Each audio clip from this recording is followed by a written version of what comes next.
and welcome to the Film Jerk Podcast. I am your host, Edward Havens. Welcome to the second part of our two-part miniseries on grounded genre of the 1980s with our special guest host, Sarah Bullion. We rejoin our discussion already in progress. Star Wars was the first movie where I was drawn into what movies could be. I think Star Wars probably did that for an entire generation. Yeah. But, for example, badly segging into our next movie, it's a grounded genre. It's about a white family in the suburbs who have some horrible things happen to them because they buy a house that's on sacred burial ground. A poltergeist. Yeah. All across the country, by 4 a.m., TV screens go blank. The Late Late Show is over. The Freeling home is different. Although nothing is on, something is there. Here. Poltergeist. It knows what scares you. Rated PG. Starts Friday. Check newspapers for a theater near you. And, of course, we don't need explanations of poltergeist. No. I will say that Glenn Mazzara does not think that Poltergeist is grounded genre. Okay. Because it has too much going on with the portal. Mm-hmm. And then the portal, I guess, makes it... I think he literally just said, too much going on there. Cut that part out. That a portal, if you're going... Because they went to another dimension and then came back, it sort of bumped it out of genre or grounded genre and just into the genre. Right. I would disagree. I would respectfully disagree with that because you don't actually go to the other dimension with them. Right. They sort of just go in one door and pop out the other. Right. But yeah, but it almost exclusively this story happens within this house. Yeah. I mean, even things, once it becomes more fantastical... Cheaper to make. Yeah. But once it becomes more fantastical even at the end, you're not seeing the effects around everybody around them. It's basically happening just to their house. Even their house implodes and just disappears altogether. Even though, the entire subdivision is on this burial ground. It's only happening to them. That's, for me, is why it's still within grounded genre. So, even though I greatly respect Mr. Mazzara and his opinions and his success, I respectfully disagree. He's a mensch. Yeah. But now the more I think about it, it starts off, it's a ghost story, and then becomes, even though there are ghosts there is another being there. So it's and you don't know what that other being is, the one that, and he wants to hold her, she's light, and things like that. Mm-hmm. That's not a ghost anymore. That becomes a whole nother... Oh. And the thing that came out of the closet. Those aren't ghosts in the traditional sense. Human spirits are just human spirits. Human spirits don't necessarily become, unless they're acted upon, demons or anything like that. So you don't really know what the beast is, I guess, is my point. But it's and then, they're... the house is built on the ground. They just move the headstones. So in one sense, something bad is acting upon that. So the story is more or less just about sacrilege because the bodies are dead. They don't care. Well, the bodies are dead, but the spirits care. Right, and and they care because it's sacrilege, right? Or they care because of the disrespect. Yeah, and it could be, the explanation could be capitalism. Well, no, but I'm saying is that why is it only happening to them? And the explanation would be because he was in charge of the whole subdivision. He was like, but he didn't know about the burials. No, but he was the guy running the show. So if anybody was watching, they would have seen him be like. Okay, so maybe the vengeance was specifically targeted towards the dead, but it wasn't happening to anybody else. Yeah, and that's for me why it's still grounded, is because except that at the end, all the neighbors do see it. The neighbors see it, right? But it's not happening to them. Okay. They're all living on top of a burial ground, but it's only happening to that one family. And then all of the things that happen to them after the movie. That is so freaky. I just reading it, and then talk about Dominique Dunn. That's just a fucking horrible story. Yeah. And then the little girl, and then the old lady. And got any opinions about that? I'm a skeptic. I freely admit that I'm an atheist. I don't particularly believe in a life after death, whatever that means. I don't necessarily believe in a spirit. So I don't. But for me, that's for me. When I hear something bad happens to Dominique Dunn, it's a tragedy. But does it have anything to do specifically with the movie? Because I don't think so, because there are so many stories, unfortunately, of similar things happening to other young ladies in this industry for similar reasons, not specifically, killed by your boyfriend, but like the Rebecca Schaefer story. She didn't know that guy, or the young lady, Kimmy, I can't remember her name, but she was a Disney Channel star who was killed by one of her fans a few years ago down in Florida. I'm just saying is that there's so many. No, I understand that. There's so many other similar stories that have happened to young ladies. Yeah, but it's that something freaky happened after every movie was. And then Heather O'Rourke, she was young, but young people die of cancer all the time. Is it a weird coincidence that something happened to one of the stars of the movie after each of the movies opened? Yes. Weird coincidence. Right. But is it specifically tied to some kind of curse because of the movie? No.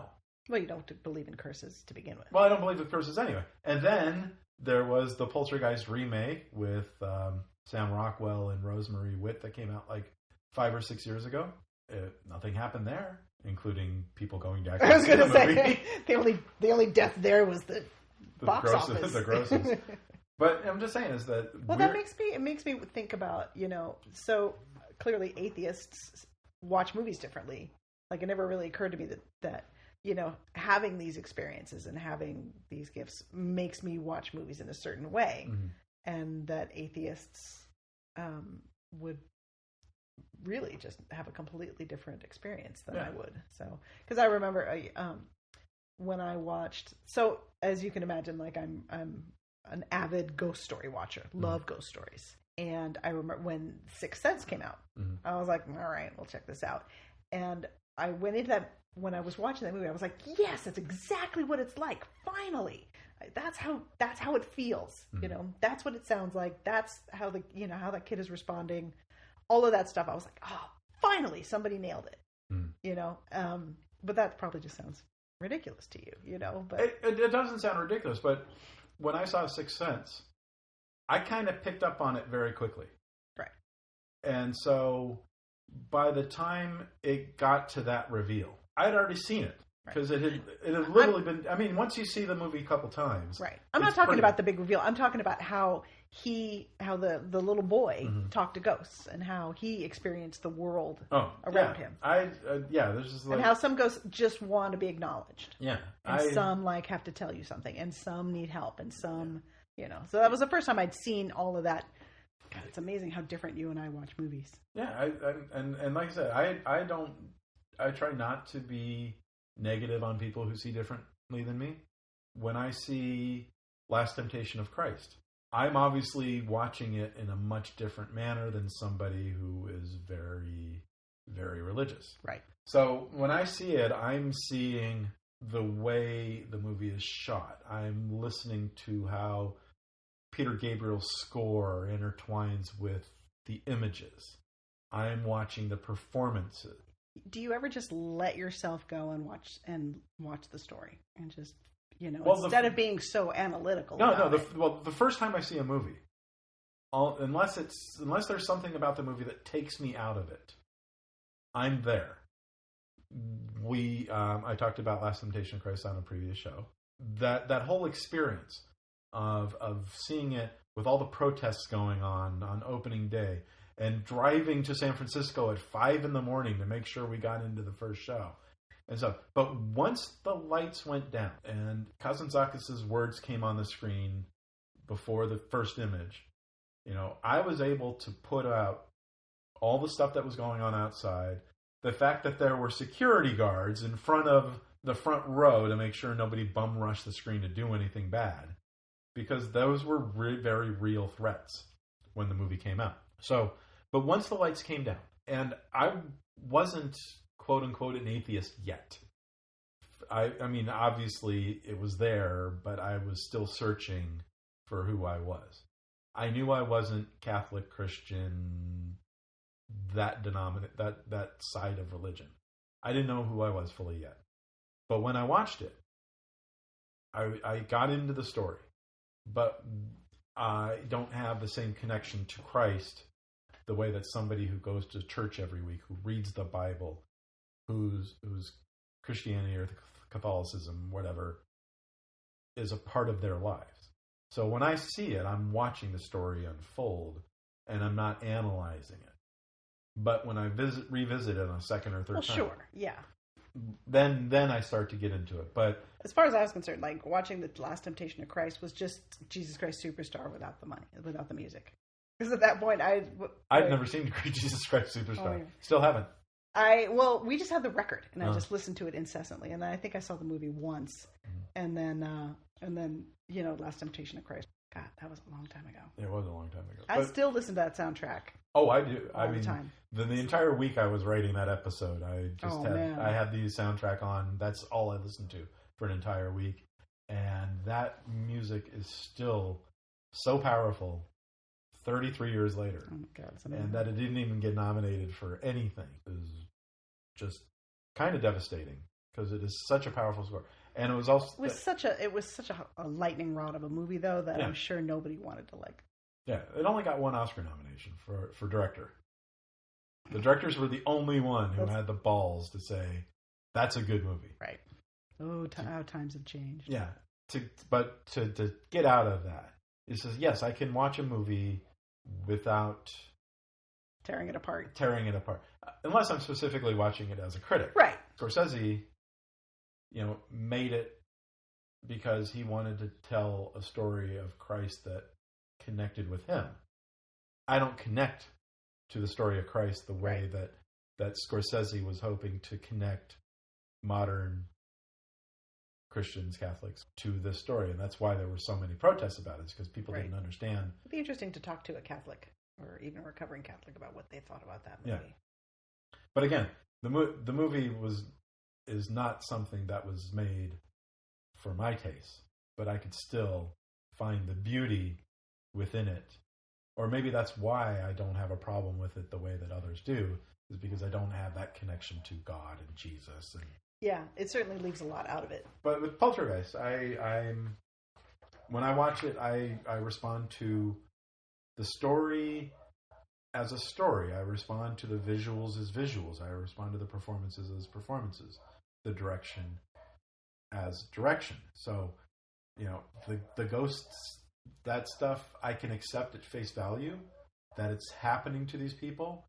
I don't particularly accept that ghosts are real, but then I don't particularly accept that there are people who are on spaceships who are destroying giant planet-sized balls of metal that can destroy That's no moon. That's no moon. But yeah, and I'll tell you, it is disconcerting, I guess, to not only have these beliefs, but these experiences. Like, it's not a matter of not believing this stuff is real because I've seen it. Right. Experience it. So it's funny to me when people are like, yeah, I don't believe in ghosts. We're like, meh. Well, okay, so for whatever reason, if there are ghosts, they leave me alone.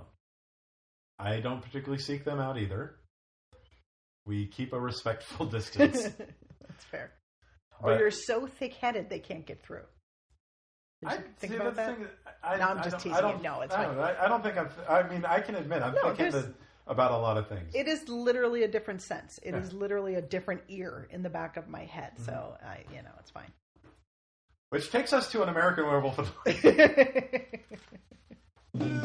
For the first 23 years of David Kessler's life, he was only human. Then one night he took a walk on the moors. Beware the moonlights. Is David behaving strangely? Are you all right now? Well, I'll let you know the next full moon. Tomorrow night's the full moon. You're gonna change. From the director of Animal House, A Different Kind of Animal, An American Werewolf in London, rated R. More mythology. Yeah. An American Werewolf in London. This is one of my favorite all-time movies. An American Werewolf in London. 1981, written and directed by John Landis. John Landis. It's John Landis. Still genius. It tells, let me give you a summary. 2 American college students are backpacking through Britain when they are attacked by a large wolf. David survives with a bite, but Jack is torn apart. As David heals, he's plagued by violent nightmares of his mutilated friend, who warns David that he's becoming a werewolf. Yes. David! I read this today. Landis wrote the first draft of the screenplay for the film in 1969 and shelved it for over a decade. I did not know that. Yeah. Prospective financiers believed that Landis' script was too frightening to be a comedy and too humorous to be a horror film. Horror comedy. Yeah. Wow. Horror-comedy. So I guess, and then you could make the argument about this one too. Yeah, it's grounded. It's construed as grounded genre because it's just happening to, The David. one guy. Yeah. Even though the guys at the Slaughtered Lamb know that there are werewolves. What's the star on the wall for? It's still happening, and then I love the genre bending where it happens out on the moors, and you kind of expect that, but then he wakes up in fucking London. Right. I think that's so cool to just pull it right out from where you expect it to be. Great, and then stick it in the middle of London with porn theaters. so much porn. Yes. Hey, what are you gonna do? It's London. What are you gonna do? It's London. But then also the other semi-supernatural part about it is the undead and the afterlife, and then those crazy dreams. Those dreams that's just a stroke of genius as far as I'm concerned, how those dreams were. Nazi wolves notwithstanding. Pigs, were they pigs? I can't remember what they were. Oh god, it's been too long. Awful. Did you not watch it again? I didn't watch it again. It's another one of those movies. I am not big on horror films. Like, my favorite Halloween movie is 3, which is like the least horror of the Halloween movies. I love this. I love the supernatural aspect of it. I like how it builds a mythology around Stonehenge and things like that. Even if I don't naturally accept Stonehenge for... What are you talking about? Halloween 3, Season of the I Witch. didn't see it. Oh, that's actually... So it's more witchy than horror. So what happened was that after they made the first... Don't ruin it! No. I'm just kidding. After they made the first 2 Halloween movies, right. Carpenter and Hill wanted to go in a different direction. They wanted to literally make an anthology series where every Halloween there was a new movie that was surrounded by the holiday and the mythology that surrounds Halloween, but not specifically Michael Myers. Oh, I see. Okay. And so they made Halloween 3 Season of the Witch, and it tanked. And then Carpenter and Hill left the series, and they went back to Michael Myers. But if you watch 3, there's a lot of plot holes. And there is a fair amount of violence, but it's not guy with the mask chasing people down and stabbing you. There actually is a plausible explanation for what's happening. And then the ending will mess with your head. Okay. Maybe I'll watch it. And I'm not a slasher. I don't like slashers. That's the thing. It's not a slasher movie. And subsequently, that's why I don't watch those. Mm-hmm. But I do love, Yeah, it's like the Conjuring movies and. See, I love those. Yeah. Ghost stories. Yeah, ghost stories. But just like horror general, yeah. I can count on one hand. It's so hard for me to, and I guess technically, yeah, American Werewolf in London is a horror movie, but I think it's a love story. There's a love story buried in there. There's 2 love stories. There's the love for him and his friend, and then there's the love for him and Jenny Agutter. Yeah, who's beautiful. Oh god. And then and I love there's like a sweetness that runs through it, where he's like, where he's saying, I think a werewolf can only be. Remember the movie with Lon Chaney, and a werewolf can only be killed by someone who loves him, and And then at that last moment at the end where you think maybe he might turn, no, he's going to eat her. Yeah. You know, but it's just, there was such emotion evoked in that. Yeah. As much as I appreciate certain aspects of the movie, I am not a big fan of jump scares, and I'm not a big fan of gore. Like I can handle Evil Dead because it's not gory so much as it is goopy. It's like that's semantics. It's semantics to a point, but maybe it's just because I have a phobia of blood. I mean, I hate. Do you have a phobia of blood? I have a phobia of blood. Huh. I have a phobia about needles. That's a whole thing. Yeah, it is a whole thing. And I can even tell you exactly where the needles phobia came from.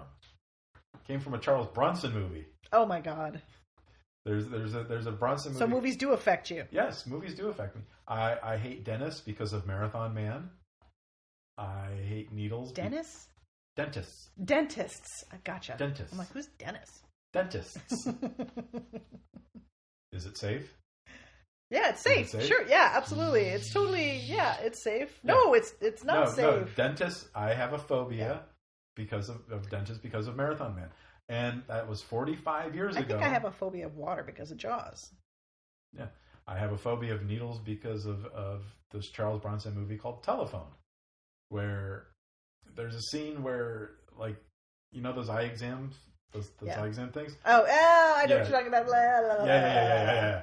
So whenever I have to get my new prescription of glasses, I'm now grateful that I don't have that thing, that they have other things. I gotta say, was it The Wrath of Khan where they put the bug in the ear? That didn't bother me so much. Ooh, yeah. That didn't bother me really, so much. that messed with me too. Yeah, no, that I can't. Yeah, with the also, ears. Summer of 1982. Saw that, Theater 1 at the Aptos Twin. Oh. That was... Aptos Twin. Aptos Twin. Oh, we have so many stories about the Aptos Twin. Yeah. But yeah, there are certain things that I can tell you are directly, my phobias are directly related to a specific scene in a specific movie that still affect me 45 years later. So you're not a robot. You actually, movies get in there. Movies get in there. Okay. And that's good to hear. It's reassuring. I found a dentist. Who likes to go to the dentist? This was also, I think it might have been one of my earliest forays into British humor too. And certainly about how a movie can be more than one thing. Right. You know, how it can be hilarious and horrifying and imminently quotable, and then, you know, forget about it with the special effects. I remember even that when I saw that the effects were just mind-blowing. Amazing. They are fantastic. But the thing is that, you know, it's like when I see Griffin Dunn decomposing. Oh God, I thought that was awesome. David! And he was amazing in this too. I was watching him specifically because I'm a big fan of his, and I was specifically watching his performance in this, and it's so droll. Uh-huh. He's just so funny. And so you got grounded genre on top of grounded genre when he's like decomposing and he's like, hey, you know who came to my funeral, and she ran into this, Dave Levine's arms, and, you know, and he's just in there bullshitting about like real life shit. Right. And he's still got this huge but it's the as good as a movie as it is, it's the gore effects. I mean, I can handle when the hand is becoming the paw and stretching out. Yeah, that was really I can handle stuff like that, but I am not big on gore. It's just I don't remember. It's not. I guess other things are more gory. We're also living in a time where we're just inundated with everybody trying to one up each other. Well, that's another thing that makes it so cool. It's hilarious, and it's got all these, you know, these great subplots and all these other things. It's not just. And the performances, forget about it, you know. And then the actors, great actors. Yeah. Everybody's so committed. And then, you know, Frank Oz, very cool. And then the score. Oh my God. So the score is so funny. So it's just so the soundtrack is all these great songs, right? All these moon related songs and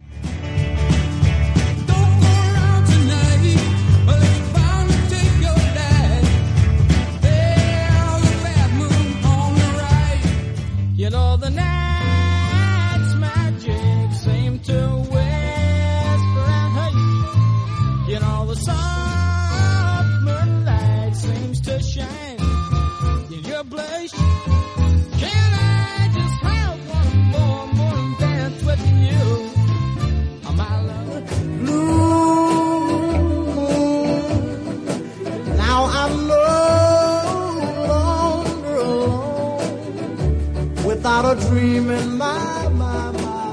heart without a love of my own.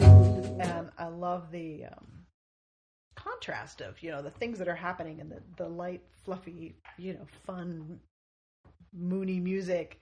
And then the score is it's still so clear in my brain from even all these years ago. And I used to, when I used to go running through the Redwood Forest, through Nicene Marks, I used to, just to entertain myself, I would just play the score in my head. And I'm running through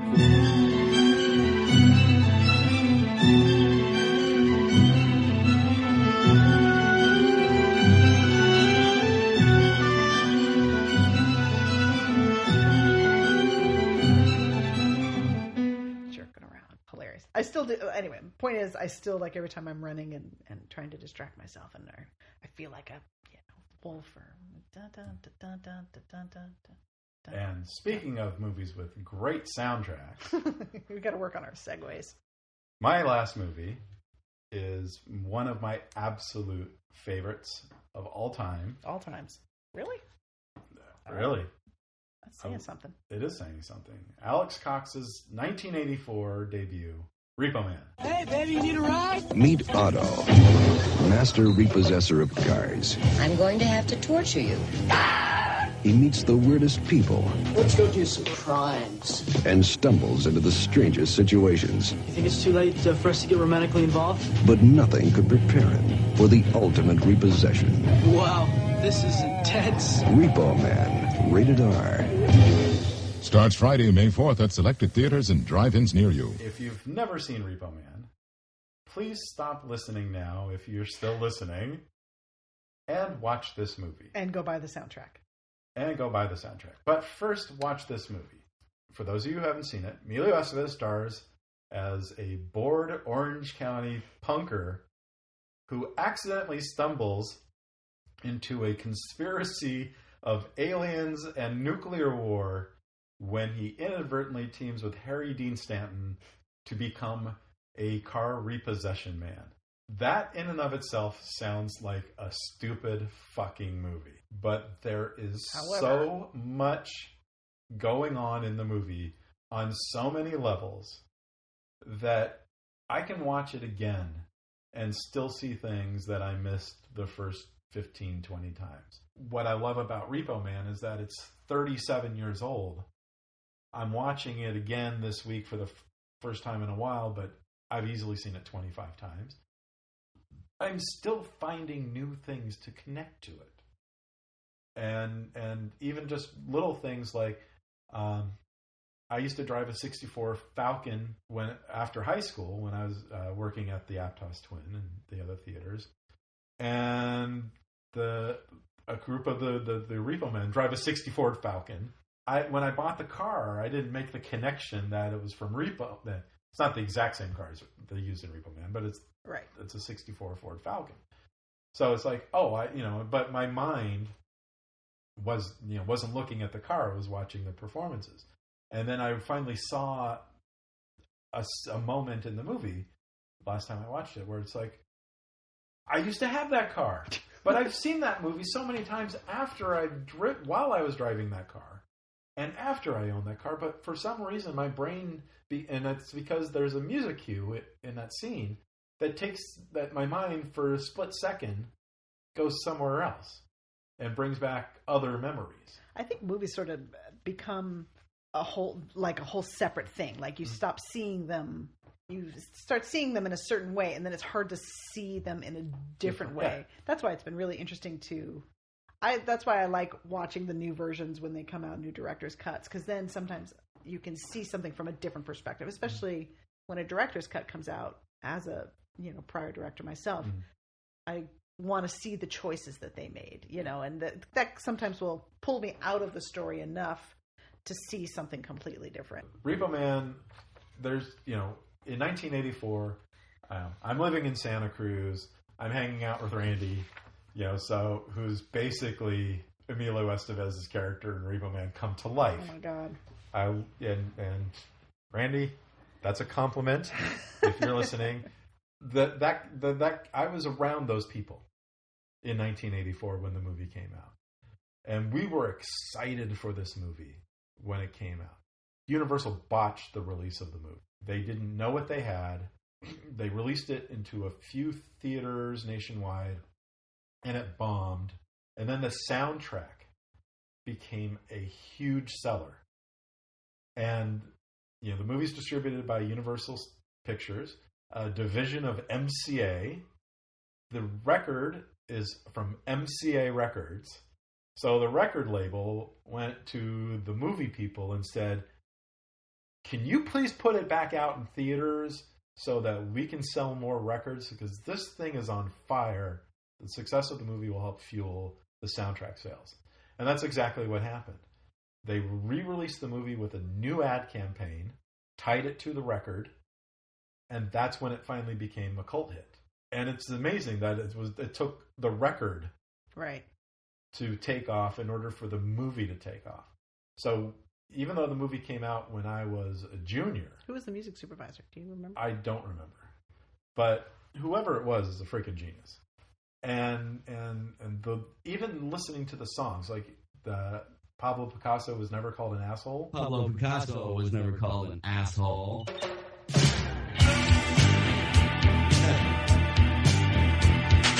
New York.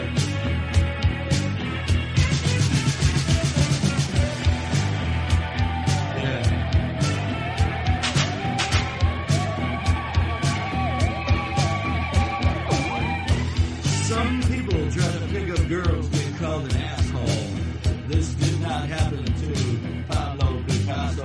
Why? He could walk down the street. Girls could not resist his stare.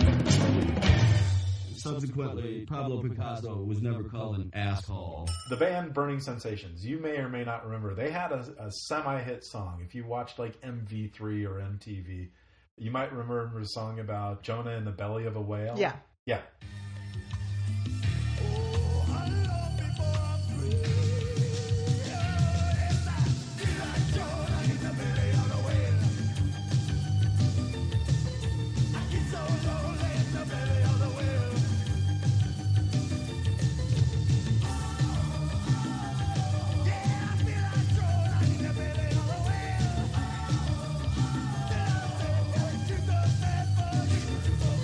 That's the same band. Oh, wow. As Pablo Picasso is never, you know.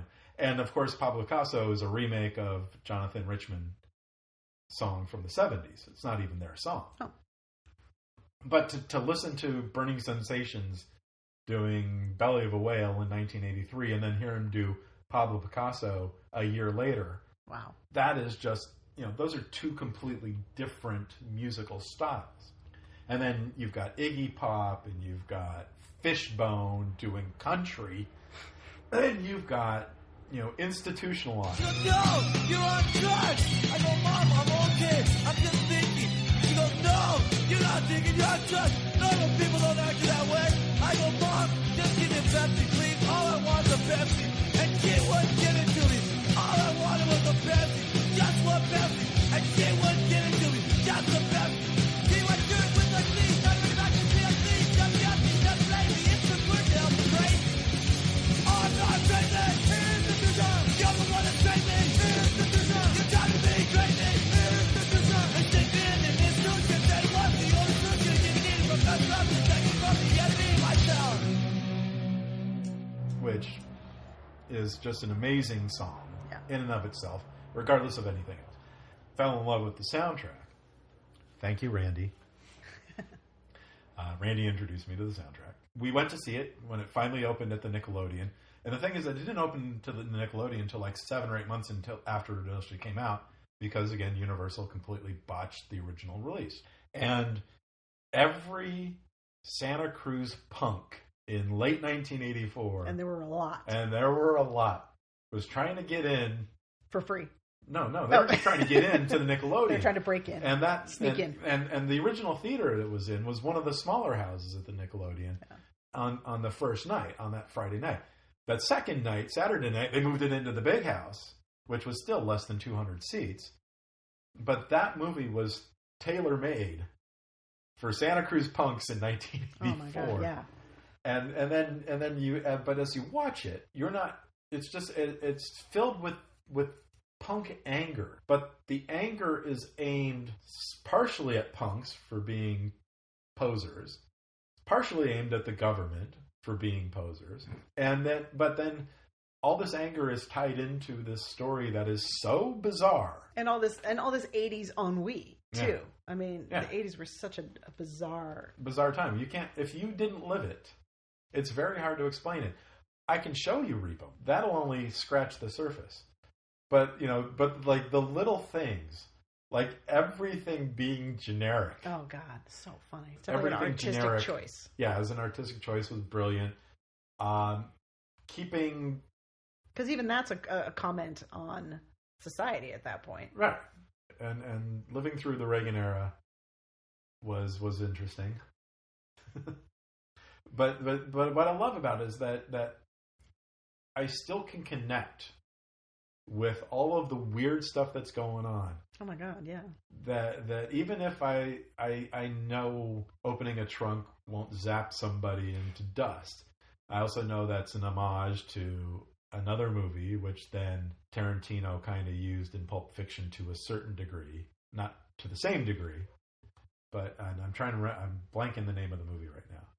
But there's a 1950s noir movie that actually uses that as a device. Oh, cool. That Cox borrowed a lot of stuff from other movies in order to tell his story. But no matter how bizarre the movie becomes, it's still relatable because you have these characters who are grounded in their own reality that makes sense. I mean, you listen to Tracy Walter talking about all these things, how the universe is connected. If you're listening to him just in and of itself walking down the street, he sounds like a crazy person. But then you put him into this movie, and the movie makes sense because he makes sense.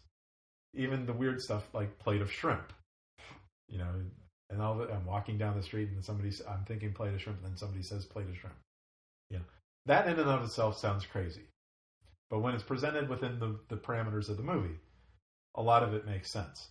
And Harry Dean Stanton, and that's why I think the movie stays so grounded even when it becomes so fantastic, is because Harry Dean Stanton brings a sense of gravitas that even if you don't know who he is, the face and the voice and the mannerisms and the way he just presents himself, is that you can accept him as a surrogate for yourself within the movie, even if you don't identify with anybody else. But watching the movie again, so many things that I never noticed before, that when the punks are robbing the liquor store, one of them has a bag over his head, and he's actually cut the top of the bag so his mohawk. Right. I never caught that before. That he cut the top of the bag, because I'm watching other things going on. So for some reason my eye went up instead of to the left. Right. Or whatever. But that's the genius of the movie, that there's so much stuff going on that you can continually be entertained by it, no matter how many times you see it. And catch all these different things that you might have missed the first or the fifth or the 10th time. But it still stays... This could happen anywhere, because it's still based in a sense of a real world. You're still in LA, outside of this little world of the Repo Man and the girl and her kooky friends who are trying to find the aliens, and the government people who are after the kooky people. But it's like outside of this insular world, nobody knows what's going on. Nobody's looking for the car, the scientist that could trigger a catastrophe for everybody. Nobody knows what's going on outside of these few people. And even the people who are within that world don't always know what's going on. Otto kind of just stumbles into it. But had he not gone to do this one thing this one day that led him down that path. And that's what I love about it, is that this young man just randomly enters this world that he should not be a part of, and that nobody else knows about outside of this core group of individuals. And even though it could affect everybody, that what's the one thing? The aliens in the trunk. Right. That can cause Armageddon. Right. And so within Glenn's parameters, it works because it's the one thing that makes it different. The characters are reacting to that one thing, but still, it's that one thing that makes it unique. But the soundtrack is that's sensitive into genre. Yeah. Yeah. It's definitely it's like the lowest budget sci-fi movie you could possibly make because the car still levitates and flies. There's aliens. There's weird scientific experiments. It's got all of the trappings of a science fiction movie, and I think it costs less than $1 million. Oh my god! Yeah, and just because and that includes the music. Wow. The music rights, because outside of Iggy Pop, who were those people? The butthole sort of. Do you think that movie could have been made today? I don't think it could be made today. If you had made it 2 years into the Trump presidency, absolutely. We don't have punks anymore, so. Well, we still have punks. They're just post punks, and they're the children of the original punks, and they're angry about other things, and they have other ways of expressing themselves than we did. Do I think a movie like Repo Man could be made today? No, just because I think that movie needs to exist within a specific world where people are angry for very specific reasons. What are we mad about today? That people won't accept science for what it truly is. They won't accept explanations of why things could get better if you just did this one thing. Instead, we're talking. That's a pretty good storyline, though. Yeah, but it's just like, but we're not mad at the government.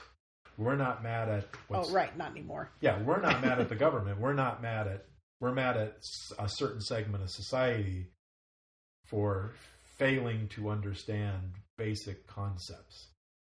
We're not mad at society because they're selling everybody out for a different reason. Because not taking a vaccination is not selling out. So, you can't be, you couldn't build Repo Man in a post-vaccination, post-Trump world. It needs to be during the Trump world, before the virus. Right. It needed to be made in a specific time, which is also why I think that when he finally made a sequel of sorts, I forget if it's Repo Girl or Repo Woman. I've never seen it. But when he finally made it, it was made during the early days of the Obama administration. And it doesn't work the same because we as a society were seeing things different than we were during the Bush administration. So I think this specific movie needs to be made when a certain segment of the young population is acting out against how their parents have settled and how the government has given them incentive. Oh my God, I think that's totally right now.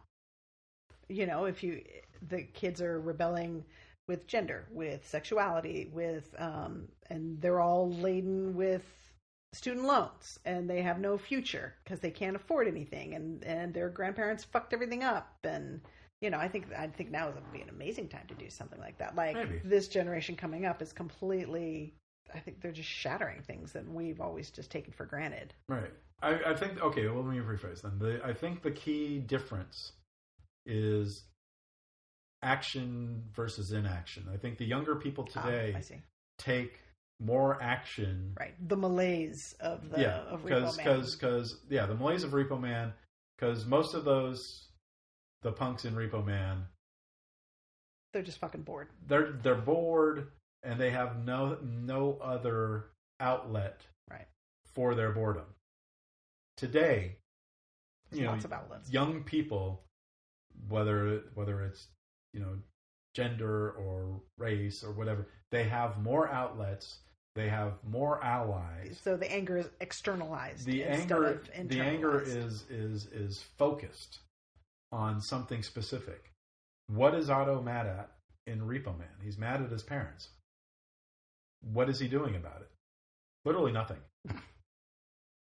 His friends, they're mad at their parents. What are they doing about it? Drinking beer and slamming each other. That's what I did. Well, that's what I did too. Right. I mean, how many mosh pits did I go to in concerts at the Civic over the years? Far too many to count. I got a chipped tooth to prove it too. And then, but even then, some of us growing up in the 80s, when we were rebelling, we were focused our energies on, apartheid or, against Live Aid. Injustices. We focused our attention on certain Africa. Injustices of what was going on that was wrong in the world. Amnesty International, Live Aid, freeing Nelson Mandela. We had a focus, but a lot of punks didn't. They just fucked shit up because they were bored, and couldn't think of any other way to release that anger and frustration. Today, there are so many ways where you can find people who are allies and who are like you that you have no connection with because they're not in your hometown. Hopefully. Yeah. No, but it's like if you live in Santa Cruz in 2021 and you feel alone, you can go on a box and connect with somebody in Germany or in... I'm just saying, sure, the capacity is there, but whether or not that actually happens, there's still plenty of people who feel isolated. Right, but and then the magic box will also turn on you and... Right, but you have a lot of people who are... That's the possibility of a lot of people. Yeah, but there are a great many people...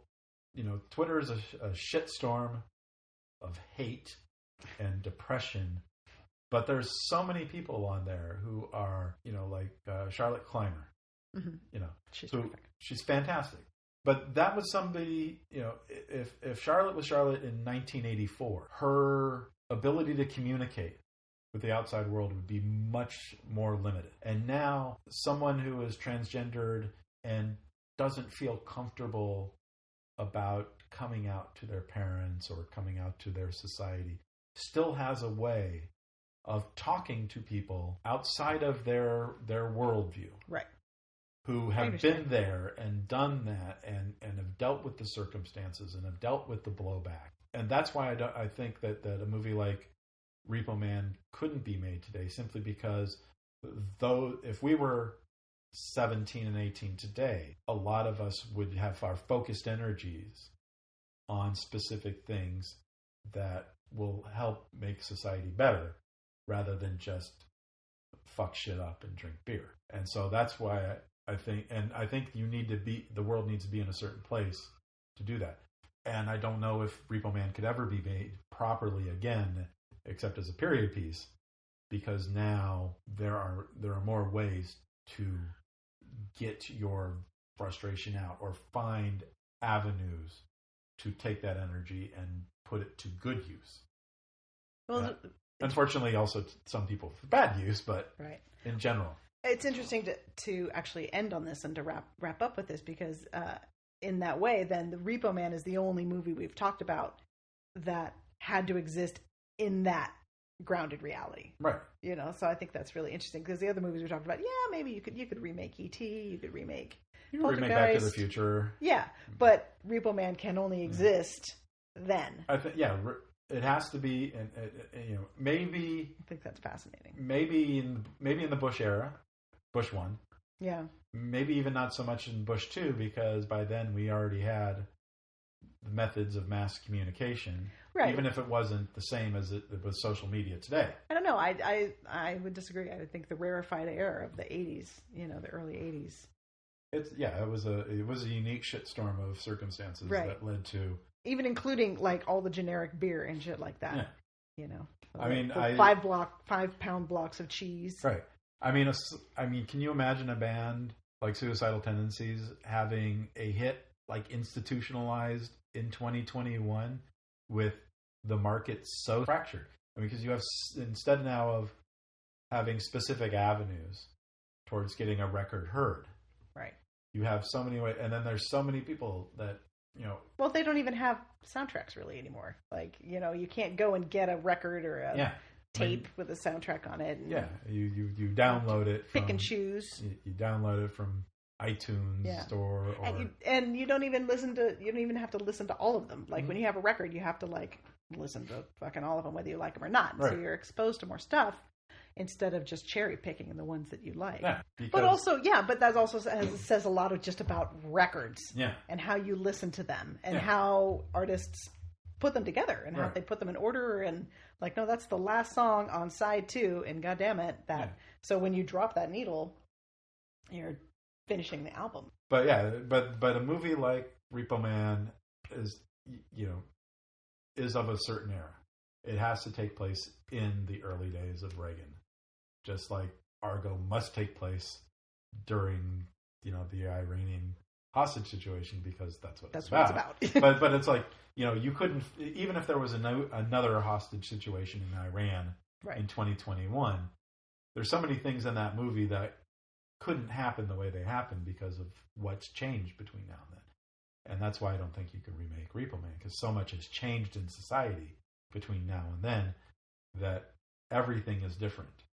Even if there's still angry punks in the world who are aimless, more of people today now have the ability to find their tribe outside of their little worldview. Right. Hopefully. They can. Yeah. And that is that. And that, as they say, is that. Thank you for joining me today. Thank you for having me, Ed. And that is our episode on Grounded Genre. Thank you for joining us, and thank you to Sarah for taking time out of their busy schedule to join me. You can follow them on Twitter at Sarah Bullion. We'll talk again soon. This episode of the Film Jerk Podcast has been researched and written by Sarah Bullion and Edward Havens, and edited by Edward Havens for Idiosyncratic Entertainment. Thank you again. Good night. Soup lines, 3 loaves of bread, 5-pound blocks of cheese, bags of groceries. Social security has run out on you and me. We do whatever we can. Gotta duck when the shit hits the fan.